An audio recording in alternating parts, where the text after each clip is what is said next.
রমাদান হচ্ছে month of warning, একটা warning এর মাস। নবী যেমনি আশা জাগাইছে আবার ওয়ার্নিং দিয়েও গেছে, খবরদার। ওয়ার্নিংটা কেমন? আল্লাহর হাবিব সাল্লাল্লাহু আলাইহি ওয়াসাল্লাম মসজিদে নববীর ভেতরে হঠাৎ তিনি মসজিদে নববীর মিম্বারে পা রেখে বললেন আমিন। দ্বিতীয় ধাপে পা রেখে বললেন আমিন, তৃতীয় ধাপে পা রেখে বললেন আমিন। সাহাবারা অবাক হয়ে বললেন, ইয়া রাসূলুল্লাহ, ইয়া হাবিবাল্লাহ, তিনবার শুধু আমিন আমিন পড়লেন, কেন পড়লেন আমরা কিছু জানি না, আমাদেরকে জানিয়ে দেন কেন আপনি তিনবার আমিন বললেন। রাহমাতাল লিল আলামিন আল্লাহর হাবিব বললেন, ও আমার প্রাণের সাহাবীরা, আমি যখন মসজিদে নববীর মিম্বারের প্রথম ধাপে পা রেখেছি, সাইয়েদনা জিবরিল এসে আমাকে বলেছে, ও নবী, আপনার নাম শুনে যে ব্যক্তি আপনার উপর দুরূদ পড়ে না তার ধ্বংস। আপনি বলেন আমিন। আমি বলেছি আমিন।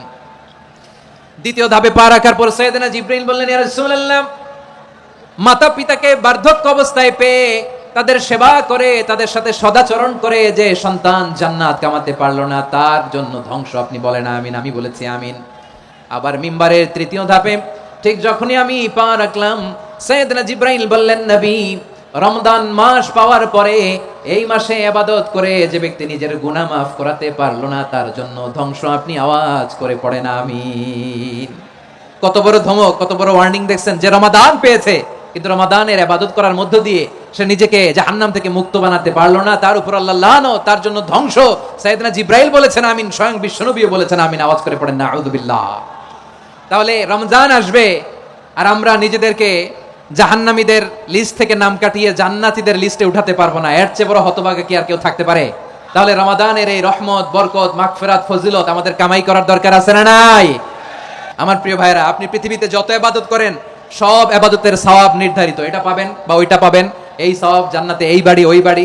শুধু সিয়ামের সওয়াবটা অনির্ধারিত। কুল্লু আমালি ইবনে আদম ইউদাফ আল হাসানাতু আশরু আমসালিহা ইলা 700 দি'ফিন ইল্লা সাওম। সব নেক আমলের সওয়াব বাড়তে বাড়তে 700 গুণ, কিন্তু রোজা ছাড়া। রোজার সওয়াব কি হবে?